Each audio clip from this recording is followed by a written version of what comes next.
Avery! What are you doing here at this hour? The intercom rang, and when I opened the front door, my grandson Avery stood there, drenched. And as Avery, with his head down, turned around, there was his sister Nellie, sound asleep, piggybacked on him. I gently took Nellie from him. Please take care of my sister for dinner, and let her stay over. Avery's voice was almost drowned out by the sound of the heavy rain. Come inside anyway. My husband and I brought Nellie and Avery into the house. Seeing our grandchildren after 3 years, we squinted our eyes at their growth. Contrary to us, Avery sat in front of the prepared meal without touching it, his head bowed the entire time. Avery, can you tell us what happened? Avery glanced up for a moment, but quickly averted his eyes when he met mine. Avery, we can't understand if you keep quiet. My husband sterned his voice at Avery's attitude. Avery flinched, then started to speak in a small voice. After a good talk, Avery said with determination, "It would be a bother if I stayed. Please take care of Nellie." And with that, Avery stood up and ran towards the entrance. Hey, wait! My husband tried to stop him but was brushed off by Avery, who had grown as tall as him. Don't be ridiculous. I can't take care of kids. Angered, my husband spat those words out and chased after Avery again, catching him in a tight grip. Please, at least take care of Nellie. Avery stopped resisting and hung his head low. My name is Allison. I live with my husband Jordy. It looks like it's going to rain from this evening. Every morning, my husband mutters about the day's weather while opening the newspaper and nibbling on bread over it as he watches TV. I always tell you, it gets the newspaper dirty. Either read or eat. Maybe it's better not to hang the laundry outside. Ah, he's not listening to me at all. This is the usual scene in our home. My husband is 60 years old, 2 years older than me, and will retire this year. He's a workaholic with no hobbies to speak of. I heard some people suddenly get senile or shut in after they retire. We need to find something else for you to immerse yourself in before you stop working. A conversation with a colleague at my part-time job crossed my mind. What will you do next year? You'll have plenty of time once you stop going to work. That's true. My husband looked around and gazed at a photo on the shelf. It was from Nellie's first birthday party. I wonder how Avery and Nellie are doing. My husband mentioned our grandchildren's names. I don't know. It's been 3 years since we last saw our son's family. They live about an hour's drive from us. We could meet them any time if we wanted, but it seems like Ella has been avoiding us. And, influenced by Ella, Carrie has become quite distant too. I want to visit them. But every time I send an email, it gets rejected, and they don't return our New Year's cards either. Avery liked tuna, right? Avery had asked me to go tuna fishing together. What? I can't remember making such a promise. But it's true, Avery really loved his grandfather. Memories of Avery from when he was still in elementary school flood back to me.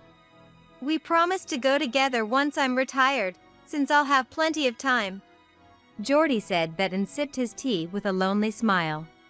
The relationship with our son's family changed after Carrie remarried Ella 5 years ago. Carrie started working at a construction company after high school graduation. There, he met Jody, an office worker 4 years his senior, and got married for the first time. Avery was born from their union. Jody, being older, was calm and had a solid presence, guiding Carrie in a good direction. I was surprised to see Carrie, who hardly did any household chores at home, skillfully making miso soup. I was always thankful to her for marrying him, but she just smiled and shook her head whenever I mentioned it. Carrie is very honest.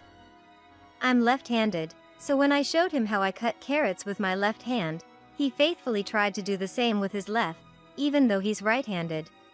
Oh my! Thanks to you, our house is always full of laughter. It seemed like the three of them were living happily, which made me glad. I'm sorry for suddenly asking you to pick up Avery from daycare the other day. This is some pickles that mother-in-law likes. Oh, how nice. But don't worry about it. I'm done with work at 4 p.m., so I can always pick him up. Thank you so much. She was always polite and built a good relationship with us. I thought this happy life would continue forever. When Avery was 9, cancer was found in his ex-wife. The cancer was quite advanced, and she was given 6 months to live. Mother-in-law, I'm sorry. Please take care of Avery for me, she said when we were alone in the hospital room. Don't apologize. I'd take your place if I could. I teared up. I've been very happy these past 10 years. Carrie and Avery have made me laugh enough for a lifetime, and I want them to keep smiling. Of course, that includes father-in-law and you too, she said with a gentle smile. And just as the doctors predicted, she passed away quietly on a brisk autumn day. Then began the life of just the father and son, but with Carrie working late, I started visiting Avery's house every day after my part-time job ended. If Carrie was busy on weekends, we gladly took Avery in. Is there anywhere you'd like to go? Let's go wherever Grandpa and Grandma want to. Avery never made demands and was always observing adults. He was reserved with us, his grandparents, which worried me a bit. Let's keep a close eye on Avery. That's true. So, when Avery said he wanted to eat tuna sashimi during a shopping trip, I want to eat tuna sashimi. We were thrilled to hear his honest feelings. Actually, I'm thinking of getting remarried, Carrie told me when Avery was 11 years old. The woman he intended to marry was Ella, a 23-year-old. Ella was 10 years younger than Carrie, working part-time at a bar. It seemed they hit it off when Carrie happened to visit the bar for a drink. I felt anxious, but when Carrie brought her home, my anxiety grew even larger. Nice to meet you. Ella arrived wearing an oversized sweatshirt, a miniskirt, large earrings, and carrying a designer bag. She was beautiful but seemed to lack common sense due to her youth. That was the impression I got. You're only 23, right? Getting married to Carrie means you'll suddenly become the mom of an 11-year-old. Are you sure you're okay with that? I asked seriously. We'll figure it out. Right? I think it'll be fine. Ella and Carrie's casual exchange made my spouse and I exchange looks. Despite our unease, we said nothing, and 2 months later, Carrie remarried. Could we live in the house your brother lived in before? We want to save for the kids' future. My husband's brother had moved overseas 4 years ago and told him he could use the house as he wished, transferring the ownership to my husband. My husband had planned to rent it out but had neglected it due to being busy with work. It'd help if you lived there. But it's in a different school district, so Avery will have to transfer. It's okay. He'll get used to the new school quickly. And so, they moved to my husband's house, about an hour's drive away, starting their life as a family of 3. I used to see Avery almost every day, but since Ella quit her part-time job to focus on homemaking, I didn't need to visit Avery's house as much, and our meetings became much less frequent. Still, Carrie would drop Avery off at our place about 3 times a month. The reason was that Carrie and Ella wanted some alone time, which was complicated, but we were happy to spend time with Avery. Avery, despite being a child, seemed to be considerate of Carrie and Ella, which worried me. Avery, are you enjoying your new life? Yeah, it's fun. It was sad to transfer elementary schools, but I've made new friends already. It must have been tough, being forced to transfer schools because of your parents. I wanted to ask about Ella, but felt hesitant to mention her name directly, so I didn't ask further. That's good. Let's go to the sushi conveyor belt with Grandma and Grandpa today. Really? Yay! I'm going to eat lots of tuna. Seeing Avery's carefree smile gave me a bit of relief. A year later, Nellie was born. We want to have a birthday party for Nellie. We want to have a dinner party. Carrie and Ella began to ask for money frequently. It wasn't like this with Avery. I felt a bit conflicted but still sent more money than usual each time they contacted, for Nellie's sake and to give Avery some pocket money. Once Nellie was able to sit up, Carrie often left the kids with us. We need a break every now and then. You must be happy to spend a lot of time with your grandchildren. After handing over the children at the entrance, Carrie and Ella would quickly leave. Watching their backs made me feel indescribable, but seeing Avery, Nellie, and my husband playing together warmed my heart. Avery adored his younger sister, who was much younger than him, and Nellie seemed to trust Avery completely, stopping her crying whenever Avery sang to her gently. Though worried about Carrie and Ella, we were very happy to spend time with our grandchildren.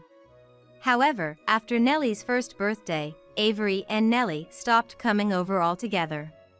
Maybe Avery is just busy with middle school.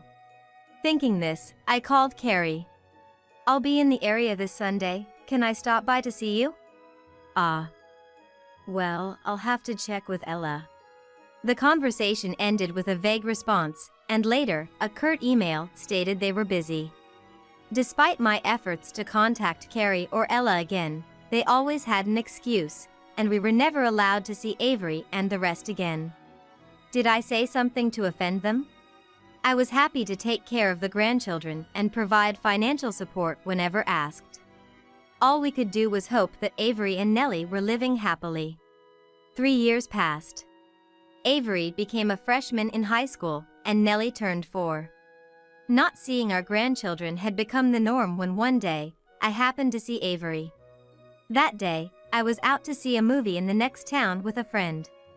Around 5 p.m., as I waited at the bus stop, a bicycle zipped past me, and it was Avery. He was carrying a square backpack with the name of a famous steakhouse, apparently delivering food. Avery! I called out in surprise, but Avery didn't look back. Could it have been someone else? I immediately told my husband when I got home, but he was skeptical.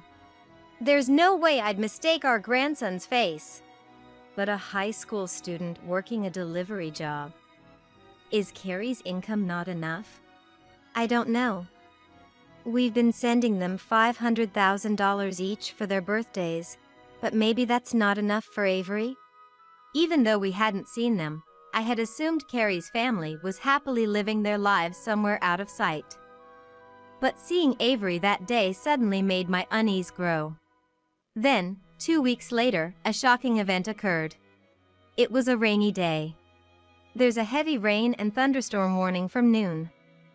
Be careful coming back from your part-time job. My husband said at breakfast, as usual, while reading the newspaper. Just as he said, the weather turned foul in the afternoon, and my husband was soaking wet when he returned home around 8 p.m. The heavy rain pounded on the roof, making the TV hard to hear. Should we go to bed soon? Just as we were about to head to our bedroom, the intercom rang. Who could it be at this hour? When we checked the monitor, Avery's face, looking down, was displayed. Quick, Avery is here! We rushed to open the door. There stood Avery, drenched through. Avery! What are you doing here at this time? Avery looked down, then turned around. Is Nellie with you? I took Nellie, who was asleep on Avery's back. Please let my sister stay for dinner. Avery murmured, rain dripping from his bangs. Come inside, first of all. I took Nellie, and my husband led Avery inside. Nellie was wearing a raincoat and, likely because Avery had shielded her with his umbrella at his own expense, was not wet at all despite the heavy rain. Since Nellie was already sound asleep, we decided to let her sleep in the bedroom. As for Avery, soaked to the skin, we sent him straight to the bathroom. In the meantime, we prepared some warm food. It's Grandpa's, so it might be a bit big. No, that's not it. Avery, You've grown so much since I last saw you. Come to think of it, in the rush of the moment, I hadn't really taken in how much Nellie, who used to be a baby, had grown. Seeing our grandchildren's growth after 3 years brought a smile to our faces. Contrary to us, Avery sat in front of the prepared meal without touching it, his head bowed the whole time. Avery, can you tell us what happened? Avery lifted his face for a moment, but upon making eye contact with me, he quickly averted his gaze. Avery, we can't understand if you keep silent, my husband said, sternly. Avery flinched, then slowly began to speak. I'm not liked by Mom. According to Avery, Ella had never really taken to him from the beginning. Even so, Avery was happy to have a mom and tried his best to be liked by Ella. However, after Nellie was born, Ella's attitude toward Avery became even colder. I really love Nellie. She's my sister, after all. But Mom says it's okay not to take care of me because we're not blood related. Dad never helps, always taking Mom's side. The more Avery revealed, the tighter my chest felt. I had assumed they were a happy family of 4. My own assumptions made me deeply regretful. Why didn't you come to Grandma's house sooner? Because I thought Grandpa and Grandma hated us. Avery started crying. Avery said that we stopped coming over because we didn't want to take care of the grandchildren, according to what Ella had told him. No, that's not it. Maybe Ella didn't let us see you. I tried to argue, but Avery continued talking through tears. Today, Mom didn't prepare dinner for me again. Then Nellie scolded her for it. Ella, angry that her own daughter sided with Avery and felt betrayed, kicked Avery and Nellie out into the pouring rain. You remembered where we live, huh? My husband patted Avery's head. After buying an umbrella and Nellie's raincoat, I ran out of money. We took the train as far as we could and walked the rest here. That's why we're so late. I'm sorry. No, Avery, you don't have to apologize. I should leave. I don't want to be a burden. Please take care of Nellie, Avery said, then stood up and started running towards the entrance. Hey! My husband tried to stop him, but Avery, now as tall as him, shrugged him off. Ridiculous! I can't deal with kids' troubles, my husband exclaimed angrily, then chased after Avery again and grabbed him in a bear hug. At least, please take care of Nellie. Avery stopped resisting and hung his head low. I caught up with them, took Avery from my husband, and while rubbing his back, said, Avery, you're misunderstanding.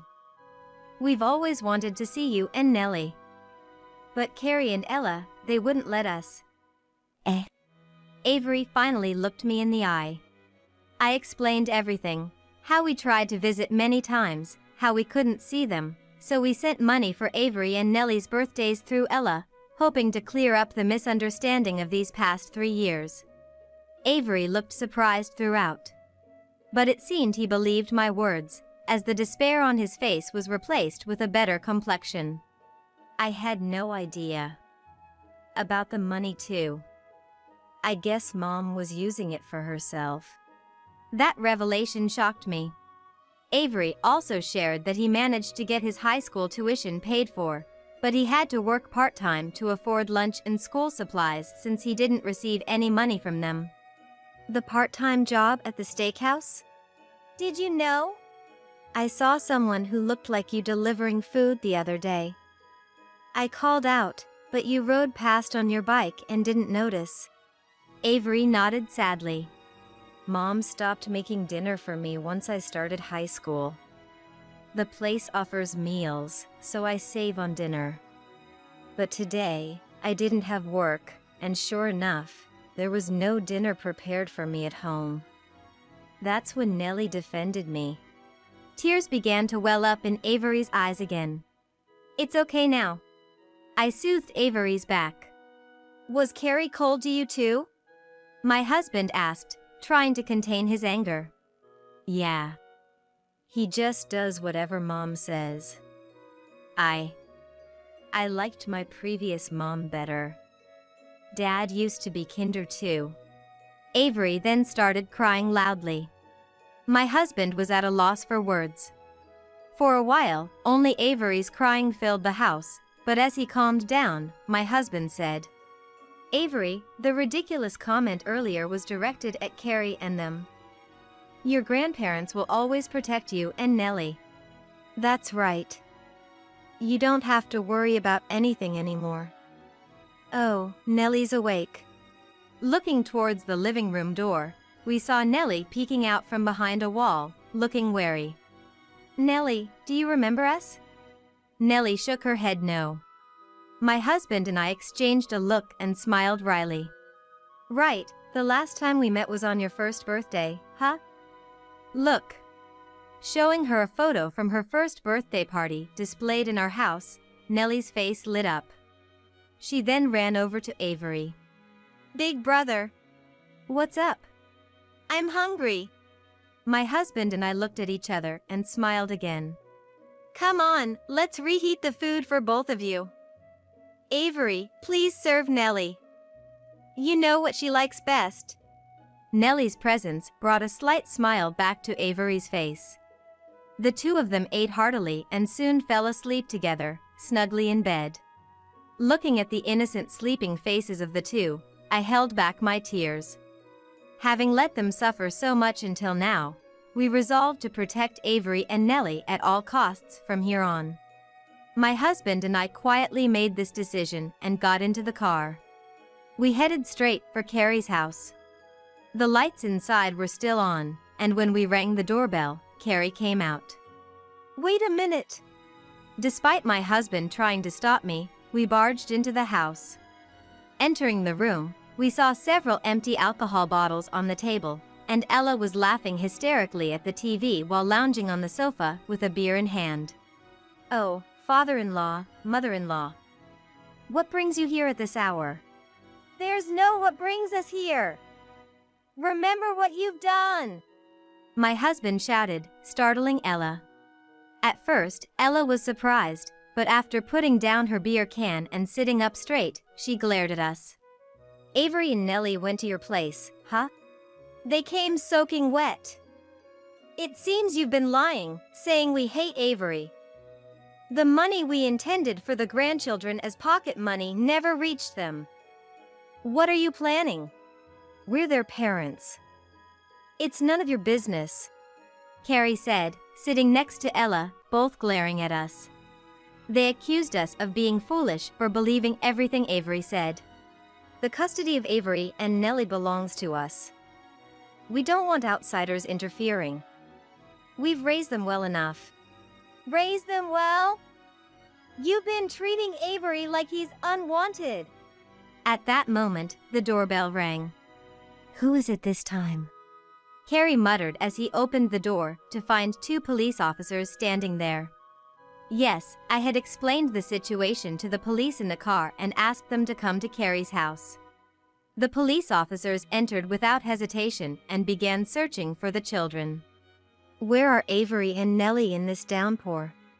Of course, Carrie and Ella couldn't answer. I explained today's events in front of everyone.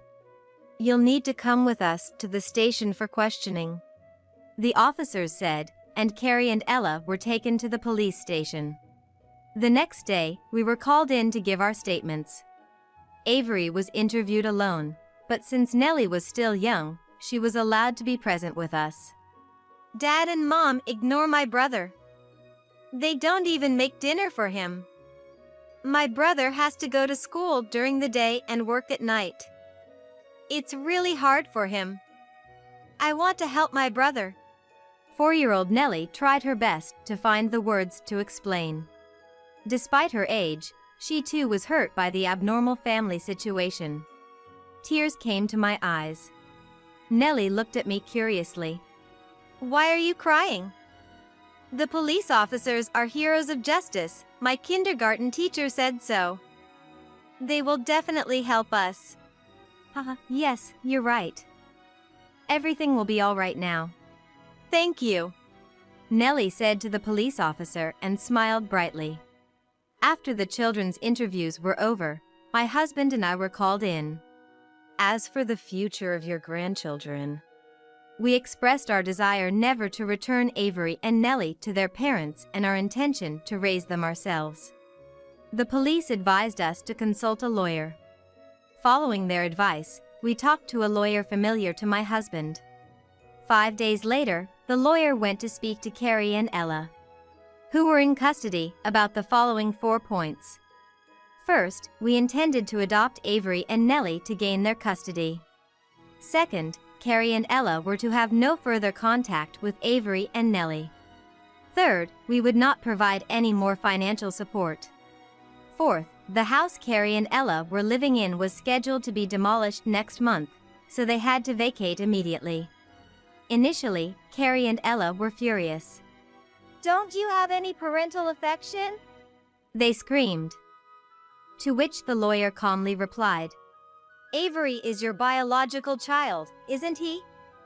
Do you have the right to say such things when you've treated your own child so terribly?" After hearing the lawyer's reasonable argument, Carrie was completely silenced. Subsequently, Avery and Nellie were successfully adopted by us, and we've been nurturing them with love, enjoying peaceful moments together. Carrie contacted us several times opposing the demolition of the house, but the contractors proceeded as scheduled. He seemed unable to stand for a while after watching his house being demolished. Furthermore, rumors of abuse spread at his workplace, leading to Carrie's unauthorized absences and eventual dismissal. Thus, Carrie and Ella ended up penniless.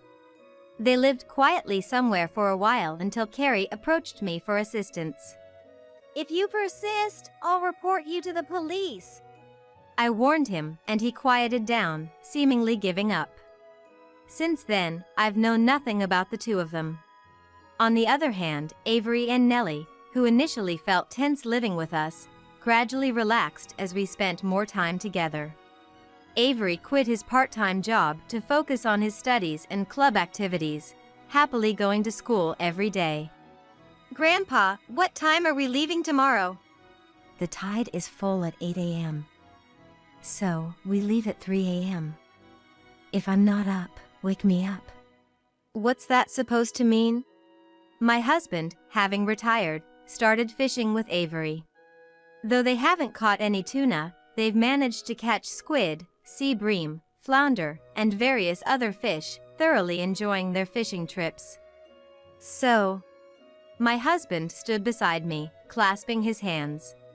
All right, I'll prepare breakfast. Scrambled eggs are fine, right?" Of course, thank you. Then Nellie trotted over, puffing up her cheeks. "If you're leaving at 3 a.m., what time do I have to make breakfast? It's tough for grandchild." Truly a girl. Nellie, only 5 years old but so reliable, is the idol of our home and my dear confidant. Sorry. I'll do it myself next time. I'll catch your favorite squid. "Really? Yay! Good luck, Grandpa and brother." Her being easily swayed by things is also adorable. I worried about having nothing to do in our old age. Such concerns were unnecessary. Thanks to Avery and Nellie, we live our days filled with sparkle. Whether their emotional wounds will ever fully heal, we can't say. But if they can feel that there's a place here where they can laugh with their family every day, a place they can return to with peace of mind, that's all we hope for.